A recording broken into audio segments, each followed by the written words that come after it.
A lo largo de todos estos programas de Villa Burgartis hemos visto la catedral en su esencia. Sabemos, conocemos que probablemente la primera piedra se instaló bajo el altar mayor.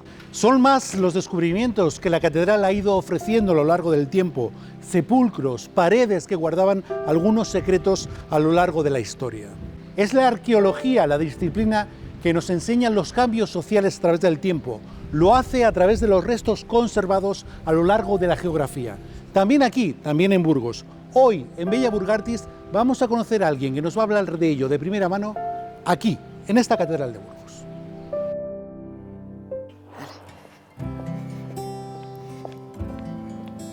Hala, Fabiola, espérame aquí, ¿vale? Y cómete el helado y mira la catedral, que no vas a encontrar nada más bonito, ¿vale? Yo vengo enseguida. Ya sigo. ¿Sí? No te manches, ¿eh?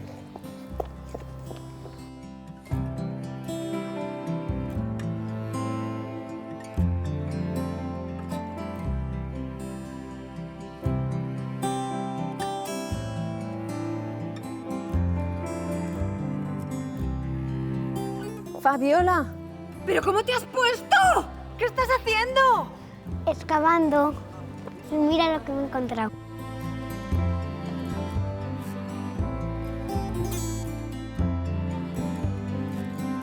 Fabiola, tierra, trágame. Pues no, porque si se lo traga la tierra, vendré yo a buscarlo.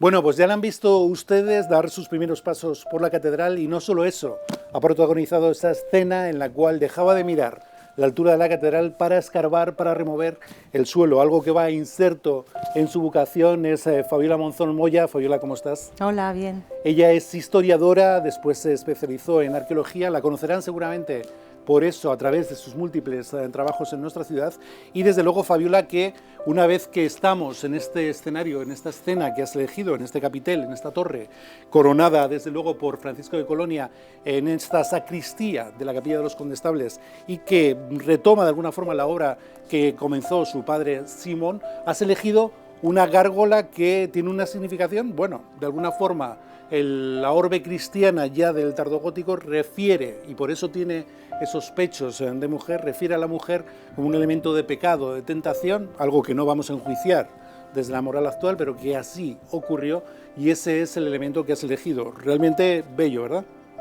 Sí, me llama mucho la atención, ¿no? Es a veces tan grotesco que me resulta precioso, me resulta muy entrañable y desde luego la primera vez que subí me pareció fascinante esa sonrisa y esos elementos que tiene tan curiosos. Y luego además el hecho de que esté aquí, que prácticamente no lo ve nadie, en lo alto de una escalera, que termina aquí, termina como en una parte que nadie va a ver, o sea, me parece todo un mundo escondido y secreto en cierta manera, ¿no? Bueno, pues así se reflejaba el demonio en una época ya el último tramo del medievo. Y lo que sí que te tengo que preguntar, Fabiola, es la primera pregunta que hacemos a todos los invitados. ¿Cuándo crees que es la primera vez que viniste a esta catedral? Pues creo que, como ha ido diciendo mucha gente, pues la primera vez fue para ver el papamoscas de la mano de mis padres, entonces era como un icono infantil en el que aprovechabas los domingos por la tarde para que te trajeran a ver ese autómata tan, en el fondo, tan tenebroso, ¿no? Porque nos daba miedo en cierta manera, pero era espectacular esperar ahí todos a que diera la hora. ¿Cuál es tu espacio, por tanto, en la catedral preferido? ¿Bien en lo artístico, bien en cualquier otro aspecto? Porque incluso puede ser por alguna celebración familiar. ¿Cuál es tu espacio preferido? Realmente son cosas como menos vistosas que lo que opina la gente de capillas. Me fascina mucho lo que es la galería, la cámara bufa que conocemos o estos espacios que son un poco más particulares, ¿no? Que no llegan tanto a la gente y bueno, pues que aquí está uno como en sí mismo, no sé. Luego vamos a ver, de hecho, uno de tus trabajos en esta catedral, muy cerca de esa cámara bufa a la que te referías, pero yo tengo que hacerte una pregunta que he hecho siempre a los que han venido por aquí, que tienen esa cualificación que tiene que ver con el arte, en el caso de René Jesús Payo, en el caso de Ignacio González o el profesor Matesán cuando vengan, también la profesora Pilar Alonso. En tu caso, como historiadora, la pregunta clara es, ¿ha tenido que ver la catedral y el conjunto histórico de Burgos para que esa vocación tuya como historiadora fuera posible? Bueno, la catedral en sí no. Recuerdo cuando estudiaba arte en el colegio que algo se me quedó muy grabado, y era que con motivo de la Guerra de Independencia una leyenda que había es que el pueblo había pintado de negro la escalera dorada para que Napoleón y sus tropas no se lo llevaran, cosa que bueno, ni está documentada ni es cierta, pero me llamó mucho la atención. Y luego, desde luego, la ciudad, para investigar, ya me parece fascinante, sobre todo Ciudad Media, pero luego también hay un momento clave que yo había más o menos ya estaba o a punto de acabar o acababa de terminar la carrera, y es cuando estaban excavando en el año 89, creo, dentro de la catedral, estaban en la capilla de Santa Catalina, y aparece uno de esos torreones, posiblemente de los palacios que dona Alfonso VI, y me parecía como, bueno, pues todo un lujo poder estar excavando aquí, ¿no? Nunca soñé que quizás yo iba a poder excavar también dentro o en los alrededores, ¿no? Eso era un poco en aquel tiempo lejano para mí.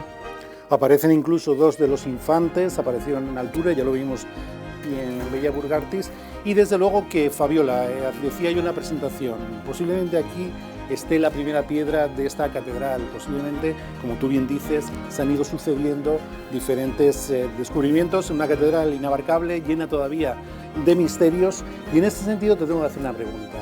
¿Qué crees que está todavía por descubrir a nivel arqueológico, o cuál sería el reto para cualquier arqueólogo en esta catedral? Claro, hay muchos estudios y desde muchos puntos de vista, pero para mí, por ejemplo, uno de los puntos que falta y que me resulta de gran interés es precisamente el origen de esa catedral y el origen de esos palacios que existían aquí, que sabemos muy poco, pocas noticias, y entonces me parecería como todo un avance poder conocer cómo fueron esos palacios reales, ¿no? Que han ido dando ese espacio de huerto del rey, etcétera, toda esa amplia, y que fue en el origen también de poblamiento de toda esta zona, o sea que me parece que es un punto que carecemos de mucha información. Y que sería posible, de hecho, evidentemente no en el suelo catedralicio, pero sí en el entorno de la Plaza del Rey San Fernando, entiendo. Tú has hecho algunas investigaciones también en la zona de San Lorenzo, en el Viejo. ¿En ese sentido sería posible? Cuando hicimos la Plaza del Rey San Fernando, nos aparecieron justo debajo de la escalinata del Sarmental algunos muros de gran potencia y tal, que por su antigüedad no descartábamos que pudieran ser. Desde luego en la catedral es difícil, y luego otro de los elementos que acabamos de encontrar ahora dentro de lo que es la actuación de la Llana y que estamos valorando, es decir, como una teoría más, era un edificio de bóveda, abovedado, pequeño, a modo de cripta, que estamos pensando si podría tratarse del reducto de esos baños que hablan las crónicas y que estuvieron activos en el siglo XIII, incluso eran baños de época real, y que luego en el XIV se amortizan. Viene a coincidir un poco con esos patrones de lo que eran los baños y que fueron muy importantes en las ciudades medievales. Sobre todo también luego pierden su contexto en el XIV, y es también cuando este espacio se amortiza, pero como digo, es un momento de teoría que estamos investigando porque es un elemento que se desencaja por completo de lo que es todo el recinto que hemos encontrado. Fíjate, acabas de mencionar la Llana, la tenemos aquí muy cerca, ya recién inaugurada, preciosa, y una obra que desde luego comandada por el estudio AU y AJO Taller de Arquitectura, y con tu colaboración y la de muchos más en lo que ha sido todo el desenvolvimiento de la obra. Te tengo que preguntar, sabemos cómo las catedrales góticas europeas, también estas, tenían un tejido abigarrado urbano, tenían las casas pegadas. ¿A qué conclusiones podemos llegar al respecto después de tu investigación arqueológica en la Llana? Bueno, pues la documentación que teníamos ha ido en cierto grado avalando cosas que hemos ido descubriendo, es decir, sabemos que a partir de que empiezan las primeras iglesias de estos alrededores, véase Santa María, léase también Santiago de la Fuente, o incluso anterior estaba San Lorenzo, han ido generando barrios alrededor y precisamente fueron aglutinándose en torno a esa catedral primitiva románica. Y luego, a medida que se fue acrecentando, fue creciendo la catedral, se fue absorbiendo el parcelario y destruyendo casas. Y eso lo hemos podido ir viendo porque decíamos que aunque las casas hay algunas manzanas que se derriban a finales del XIX, hemos estado viendo cómo se han ido solapando las construcciones construcciones a lo largo de los siglos, y ya tenemos desde prácticamente el siglo XIII se ve que ya hay un urbanismo más disperso, pero existen restos de gran importancia. Luego, lógicamente, el siglo XVI, con toda esta reforma a través de esta capilla, de los condestables, de la sacristía, etcétera, también va a ser un cambio importante dentro de lo que es la llana. Otro de los trabajos en los que has participado fue en la reforma precisamente de la calle Fernán González en el 2014, en la cual hiciste un trabajo muy específico sobre una fuente que tiene que ver con esta catedral. Bueno, fue el año 2009. 2009, perdón. Sí, fue cuando se hizo la urbanización de la calle Fernán González y estuvimos documentando, porque debemos recordar que la calle era mucho más estrecha y tiene un montón de elementos también de época medieval. Entonces, una de las cosas interesantes que apareció fue la presencia de un antiguo muro de contención, seguramente anterior del que tenemos ahora, de 1626 aproximadamente. Y luego, cuando estábamos en la parte superior de la calle, pues encontramos un agujero en el que veíamos una bóveda, ¿no? Precisamente gracias a Álvaro, el que de la catedral nos dijo, pues puede ser este elemento que tenemos documentado por textos, y entonces abrimos un ventanuco y pudimos ver que era la antigua fuente de pellejería, que estaba, la documentación es del siglo XVIII, porque se hace una reforma importante, pero se aprovecha un arca, que son las que ya citaba el profesor Ibáñez, del siglo XVI, es decir, recogía el agua de otros elementos, y de hecho siempre ha habido... Pero no te preocupes, Fabiola, porque nos vamos a ir allí a verlo in situ, pues vamos nada, a conocer el detalle allí, incluso todos los espectadores van a poder ver imágenes de aquella investigación, y nos vamos a ir enseguida. Antes, el libro que presentamos hoy es El misterio divino, Pulcra et Decora, de Francisco Javier Tavares. Pulcra et Decora es una trilogía, es desde luego esa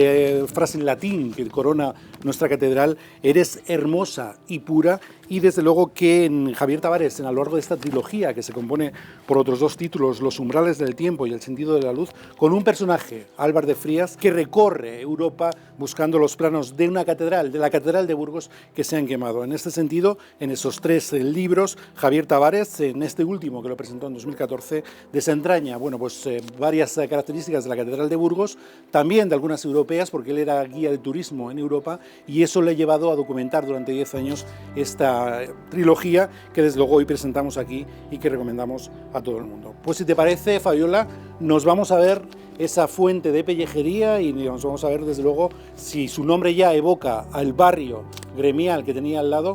En torno a eso que nos has contado, a esa situación de las casas, podemos sacar algunas conclusiones. Vámonos. Perfecto. Bueno, Fabiola, pues si hablábamos precisamente antes de ese estudio del año 2008 en torno a la calle Fernán González y a lo que evoca a las viejas parroquias, a la parroquia de Santiago de la Fuente, a la fuente de pellejería, nos encontramos precisamente en la puerta de pellejería 1516. Francisco Colonia recibe el encargo de hacer esta maravilla plateresca sobre la que nos encontramos. Pero sobre todo nos interesa que nos hables de este tramo.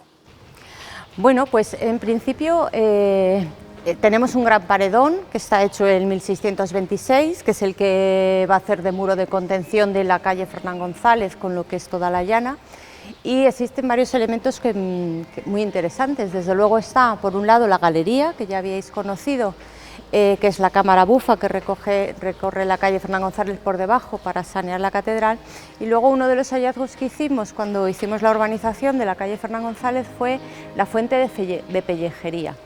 El hallazgo fue muy curioso porque cuando estábamos excavando la zona de Fernán González apareció un hueco cuando estaban metiendo una de las canalizaciones y vimos que había una sala que desconocíamos por completo. Entonces, precisamente uno de los trabajadores de aquí, Álvaro, nos comentó, pues a ver si va a ser esta puerta que está cegada, porque debemos pensar que esto estaba completamente cegado, no se veía nada. Entonces, además se había cerrado porque los niños jugaban aquí al balón, y estuvieron jugando hasta principios del siglo XX. Se les metían los balones y entonces había que estar constantemente sacándolos. Y el cabildo... Me encanta porque en Bella Burgartis pretendemos también contar todos los usos que ha tenido la catedral, esos usos domésticos se compatibilizan perfectamente con el encargo de Juan Ruiz Fonseca de esta puerta de pellejería. Pues entonces al final terminó tapiada precisamente por ese motivo. Conseguimos abrirla y lo que descubrimos fue una sala abovedada, una pequeña arca que ya estaba en el siglo XVI y que de alguna manera caían hacia ella las diferentes aguas. Y ya es en el siglo XVII, en la primera mitad aproximadamente, siglo XVIII, en el siglo XVII se hacen ciertos encañados y se manda embetunar, es decir, se la tiñe y se la embadurna de betún porque precisamente es para evitar las humedades y las filtraciones de agua, y todavía quedaban restos de ese betún. Y luego ya en el siglo XVIII se encarga el maestro Basteguieta también en relación a la galería que haga unos arreglos, y curiosamente los arreglos eran que se utilizó un sepulcro que era sacado del patio del Losado y se utiliza de pilón, entonces se hace una reforma y se pone la verja, etcétera, es decir, y además tenemos todavía el hueco donde caía el caño. Entonces han utilizado un arca de las del siglo XVI y que luego se va transformando en relación a esa fuente de pellejeros que se llamaba, se supone que bueno, un poco relacionada con la puerta y con esos pañeros realmente que vivían en la calle Dopaños, que dicen, en lo que es la llana. ¿Qué sabemos exactamente de la iglesia de Santiago de la Fuente? Bueno, pues sabemos que era una iglesia muy pequeñita, desaparece en el siglo XVIII, su origen en principio está en el siglo X, aproximadamente hacia 1092, hay una noticia de que el conde Muñoz Ansúrez manda hacer un altar dedicado a Santiago. Y igual seguramente Santiago de la Fuente viene un poco por este caudales de ríos que tenemos circundando a la catedral, y ya en el 1163 es citada ya como barrio dentro de la bula de Alejandro III, y era una iglesia muy pequeña, sin embargo era muy querida, tenía unos parroquianos importantes, de hecho estaban instalada la cofradía de los Caballeros de Santiago, etcétera, o sea que tuvo mucha tradición, terminó tiempo en ruina y finalmente fue absorbida como otras muchas cosas por la catedral. Se supone que la capilla de Santa Tecla está hecha sobre antiguas capillas que fueron de esta iglesia. Es más, la zona de arriba era muy oscura, se supone que daba una única entrada a la zona de Fernán González, tenía pocos ventanales, encima estaba cubierta, no podía elevarse en altura porque estaban las trojes del Cabildo también, y bueno, pues era un pequeño recinto que ya en el siglo XV aproximadamente se consta que se hacen algunos derribos del campanario, etcétera, y al final, bueno, pues terminó absorbiendo la catedral, pero sin embargo en la Edad Media, en los primeros, en plena medieval, fue también la génesis de un barrio que circundaba a lo que eran las primitivas fábricas de catedralicias. ¿Qué siente un arqueólogo cuando hace un descubrimiento como este? Quiero decir, estamos en una catedral, estamos aquí precisamente ya en la parte final, en el tardogótico, en la capilla de los condestables, en el plateresco de esta puerta, y aludíamos a esos descubrimientos que podrían estar pendientes en torno a la arqueología. Cuando hicisteis esa reforma de la calle Fernán González, una de las cosas que más me fascinan es que bajo la Plaza de los Castaños, mi plaza preferida, está la bóveda de San Llorente. ¿Qué se siente cuando alguien encuentra esto por iniciativa de Álvaro, pensando que? ¿Cuáles son las sensaciones que tiene un arqueólogo?